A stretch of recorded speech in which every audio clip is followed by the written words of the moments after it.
बदमाशी। प्यारे बच्चों, एक दफ़ा का जिक्र है कि एक छोटे से जंगल में एक बकरी रहा करती थी। वो अपने 7 बच्चों के साथ रहती थी। वो अपने बच्चों का बहुत ख्याल रखा करती थी। वो रोज़ शाम में अपने बच्चों के खाने के लिए जंगल चली जाती थी और वहाँ से फल तोड़कर ले आया करती थी। सारे बच्चे बहुत अच्छे थे, लेकिन उनकी माँ को फ़िक्र रहती थी जंगल में रहने वाला भेड़िया उनके बच्चों को खा ना जाए, इसलिए वो अपने बच्चों को हमेशा समझाया भी करती थी। एक दिन वो बाहर खाना लेने जा रही थी तो अचानक उसने अपने बच्चों से कहा, मेरे प्यारे बच्चों, जब तक मैं ना आऊं दरवाज़ा ना खोलना। कोई भी आए तुमने दरवाज़ा नहीं खोलना। मुझे पता है एक भेड़िया है, वो तुम लोग की तलाश में ज़रूर आएगा, इसलिए दरवाज़ा बिल्कुल भी मत खोलना। ठीक है मामा। ठीक है। शाबाश मेरे प्यारे बच्चों। लेकिन मामा, हम आपको पहचानेंगे कैसे कि आप आई हैं दरवाजे पर? जी, ये तो मैंने सोचा ही नहीं। एक काम करते हैं, मैं ये गाना गाऊंगी, तब तुमने ये दरवाज़ा खोलना है, ठीक है? और वो गाना होगा, प्यारे बच्चों दरवाज़ा खोलो, मामा आई हैं, खाना लाई हैं, खाना लाई हैं। प्यारे बच्चों दरवाज़ा खोलो, मामा आई हैं। ठीक है। और बकरी वहाँ से चली गई, लेकिन शैतान भेड़िया ये सब सुन रहा था छुप के। उसने चालाकी से वो गाना भी सुन लिया था। वो उनके दरवाजे के पास गया और बोलने लगा, प्यारे बच्चों दरवाजा खोलो, मामा आई है, खाना लाई है, खाना लाई है। प्यारे बच्चों दरवाजा खोलो, मामा आई है। मामा आ गए, लेकिन मामा को आवाज को क्या हुआ? नहीं, हमारी मामा नहीं हो सकती। इतनी गंदी आवाज मेरी मामा की नहीं हो सकती। हम लोग जब खेल रहे थे तब वो आ गया और ये गाना गाने लगा। तुम हमारी मामा नहीं हो, चले जाओ यहाँ से। नहीं बेटा, मैं ही तुम्हारी मामा हूँ। हमारी मामा की आवाज बहुत अच्छी है और तुम्हारी इतनी बुरी आवाज है। चले जाओ यहाँ से, जो तुम चाहते हो वो नहीं हो सकता। अच्छा, तो ये बात है। अभी जाता हूँ और शहद खट्टा कराता हूँ। अब देखते हैं कितनी मीठी होती है इसकी अम्मी की आवाज। अब वो भेड़िया शहद खाकर आ चुका था।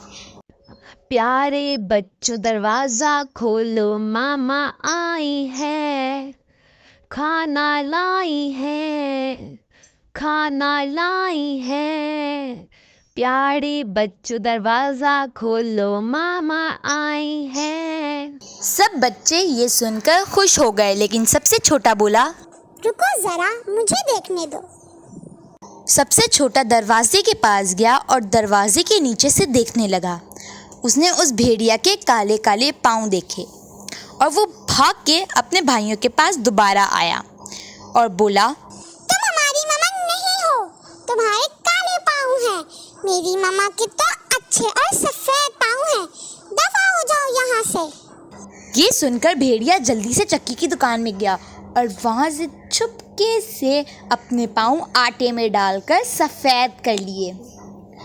ये चालाकी करके वो जल्दी से दोबारा आया और बकरी के घर के सामने वो दोबारा गाना गाने लगा। इस बार दूसरे बच्चे ने नीचे से देखा तो पाँव सफ़ेद थे। सब बच्चों ने यकीन किया, लेकिन छोटे बच्चे ने अब तक यकीन नहीं किया था। ये हमारी मामा नहीं हो सकती। हमें दरवाजा नहीं खोलना चाहिए। ऐसा ना हो कि वो चालाक भेड़िया हो बाहर। अब किसी ने छोटे की बात ना मानी और दरवाज़ा खोल लिया। सामने वो चालाक भेड़िया खड़ा था। सब डर गए उसको देखकर और सब उस भेड़िया को देखकर इधर उधर भागने लगे। कोई जाकर अलमारी के अंदर छुप रहा था, कोई टोकरी के अंदर छुप रहा था। लेकिन अब बहुत देर हो चुकी थी। भेड़िए ने अपना बोरा निकाला और सब बच्चों को उस बोरे में डालकर वो निकल गया। लेकिन सबसे छोटा जो कि चूल्हे में छुपा हुआ था वो बच गया। अब उसकी माँ के आने का टाइम हो गया था तो उसकी माँ भी आ गई। उसने घर की ये हालत देखकर उसने अपने बच्चों को आवाज़ें लगानी शुरू कर दी। मेरे प्यारे बच्चों, कहाँ हो तुम?